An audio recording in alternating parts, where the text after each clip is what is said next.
আসসালামু আলাইকুম। আমাদের সামনে একটা R15 ইন্ডিয়ান ভার্সন আসছে। তো এই বাইকটার যে প্রবলেম, এই যে দেখেন এই বাইকটাতে রেডিয়েটরতে কোনো কুলেন্ট নাই। তো কাস্টমার বলতেছিল এই বাইকটার অতিরিক্ত হিট হয়, আর আমরা খুলে দেখি রেডিয়েটরে কোনো কিন্তু একটুও পানি নাই। তো আমাদের সন্দেহ হয় যে এটা ওয়াটার পাম্পের যে ওয়েল সিলটা আছে এটা গেছে। এখন এটা আমরা ওয়াটার পাম্প খুলতেছি, আর খোলার পরে আমরা দেখবো এটার ওয়েল সিলের কী অবস্থা আছে। কারণ ওয়াটার পাম্পের ওয়েল সিল না গেলে কখনোই ইঞ্জিনের ভিতর পানি আর ইঞ্জিন অয়েল একত্রিত মিক্সড হবে না। তো এই তো আমরা খুলতেছি, আপনারা দেখেন। আর এপাশে এটা খুলতে গেলে অবশ্যই এটা সার্কিটটা খুলতে হবে। তারপর এটা কিন্তু আপনি একটু হাত দিয়ে চাপ দিলে কিন্তু এটা বের হয়ে যাবে। এই যে দেখেন, এটা তো আমরা এখন বের করতেছি। এই যে দেখেন, এই যে এটা ওয়েল সিলের ভিতরে 3টা রিংয়ের মতো ঘাট থাকে, এগুলো কিন্তু নষ্ট হয়ে গেছে। তো যাই হোক, এগুলো আমরা পরিবর্তন করে দিব। আর ইঞ্জিনের ভিতরে যেহেতু মোবিল আর পানি মিক্সড হয়ে গেছে, ওগুলো কিন্তু আমরা কি করে দিব, বের করে দিব। কিন্তু এই শ্যাপটার এখানে দাগ আছে, আর এই যে দেখেন ওয়েল সিল কিন্তু ছিঁড়ে গেছে।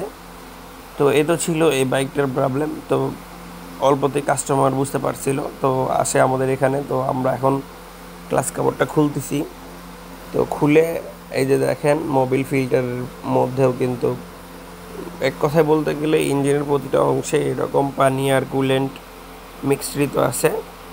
তো এখন আমরা যেটা করব সেটা ক্লাস কভারটা খুলবো, খুলে ওয়াশ করব। আর গাড়ির যেহেতু গতি একটু কম আছে, সেহেতু আমরা এই বাইকটার ক্লাস প্লেট যে কমপ্লিট আছে এটা আমরা খুলে দেখব। যে ওনারা বলছে এটা কিছুদিন আগে নাকি ওনারা এটা লাগায় নিছে। তো আমাদের যেটা করণীয় বা দেখার যে বিষয়গুলো সেগুলো কিন্তু আমরা দেখব। এই যে দেখেন, এগুলোর মধ্যেও কিন্তু আপনার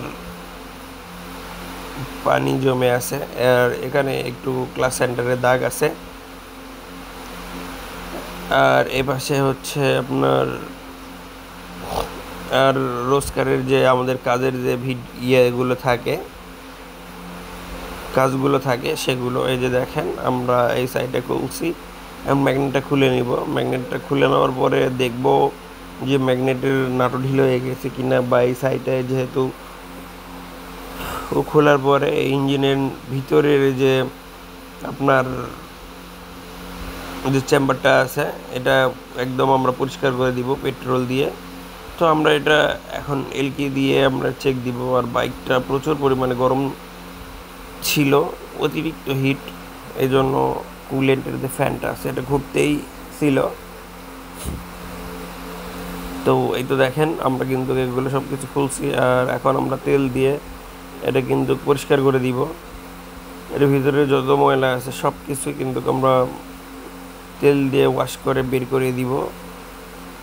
তো এ তো ছিল অবস্থা। তো কাস্টমার বলতেছে, ভাই আমরা কুলেন্ট দিচ্ছি, কুলেন্ট তো হাইস্ট হলে কুলেন্ট বেরোইছে 150 গ্রাম।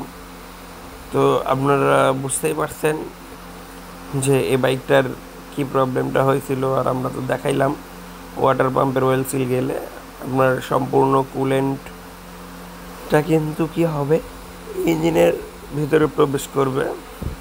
তো যাই হোক, এগুলো আমরা সব কিছু ওয়াশ করে নেওয়ার পর আমরা কাস্টমার এগুলো কিনে নিয়ে আসলে আমরা এগুলো সেট করে দিব। আর সেট করে দিয়ে কমপ্লিটলি কিন্তু আপনাদেরকে আমরা দেখাবো বাইকের সাউন্ড কীরকম হয়েছে। আর এখানে একটা বিষয় যে আপনার কুলেন্ট যখনই ঢালবেন তখন ধীরে ধীরে ঢালবেন। অনেকে একবারে ঢেলে দিয়ে তারপরে দেখে যে হ্যাঁ অল্পতে ভরে গেছে, তারপরে অনেকে রেখে দেয়। যাই হোক, আপনার রেডিয়েটরের ফ্যান লাগালাগি 2বার ঘোরার পরে আপনারা কুলেন্ট ঢালা বাদ দিয়ে দেবেন। তো এই তো ছিল অবস্থা। আর এই যে বাটিতে কিন্তু ময়লা জমেছিল। এক কথা বলতে গেলে আমরা সব কিছু ধুয়ে মুছে পরিষ্কার করে দিব, যাতে এই বাইকটার কোথাও কোনো পানি এবং মোবিল না থাকে। এগুলো থাকলে কিন্তু পরে ইঞ্জিনের প্রবলেম হয়। আর এই যে দেখেন, এটা আমরা ক্লিন করানো শেষ। আর সবচেয়ে বড় কথা ম্যাগনেটের এই যে নিচে যে ফাঁকা অংশ আছে এটাতে ক্লিন করলে ইঞ্জিনের ভিতরে সব ময়লা বের হয়ে আসে। এই যে আমরা ট্যাপিট খাওয়ার এগুলো ক্লিন করছি, এখন কিন্তু এগুলো আমরা লাগাই দিব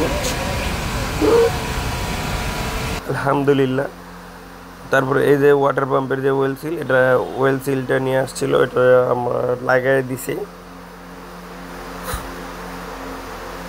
তো এই বাইকটা চলবে। আর একটা মজার বিষয়, এটা হচ্ছে ইঞ্জিন যে ফ্লাশ, ইঞ্জিন ফ্ল্যাশ অয়েল এখানে লেখা আছে 500, কিন্তু এখানে 500 থাকবে না।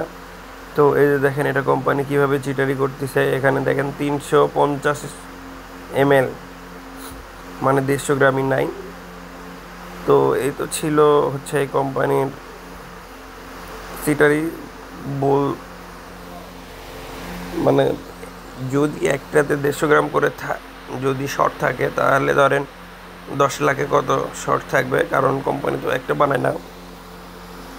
তো আমরা এখন যেহেতু সব কিছু লাগানো আমাদের ওকে হয়ে গেছে, এখন আমরা ইঞ্জিন ফ্ল্যাশ ইঞ্জিনে ঢেলে দিলাম। আর রেডিয়েটরের যে কুলেন্ট, সেটা কিন্তু আমরা রেডিয়েটরে ঢেলে দিব, ঢেলে দিয়ে গাড়িটা স্টার্ট করে রাখবো। এখানে আবার রিজার্ভ ট্যাঙ্কি যেটা আছে, সেটাতেও কিন্তু আমরা কুলেন্টটা ভরাই দিব। তো এটা আমরা কিন্তু ভরাই দিছি। আর বাইকটি এগুলো হয়ে গেলে সম্পূর্ণভাবে আমরা চালু করে দিব। এই যে দেখেন আমরা কিন্তু রিজার্ভ ট্যাঙ্কিতে এটা ফুল করে দিছি, মিনিমাম যে ম্যাক্সিমাম পর্যন্ত থাকে সেই পর্যন্ত আমরা দিয়ে দিচ্ছি। অ্যান্ড বাইকটি আমরা চালু করব, আর চালু করে রেখে দিব 10 মিনিট।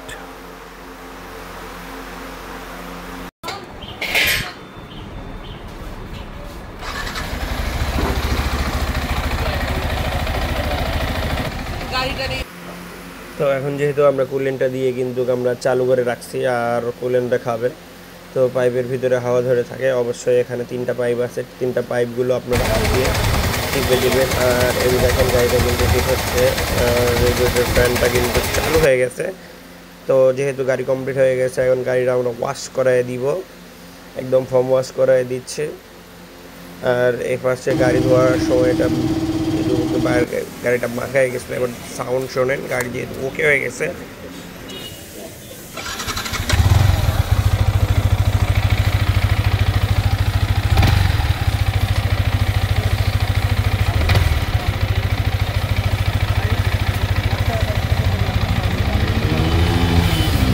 অবশ্যই আমাদের ভিডিওটা ভালো লাগে লাইক করবেন, শেয়ার করবেন এবং কমেন্টসের মাধ্যমে আপনাদের যে মতামতগুলো আছে ওগুলো জানাবেন, বা কোনো কিছু বুঝতে চাইলে সেটাও জানাবেন। ধন্যবাদ।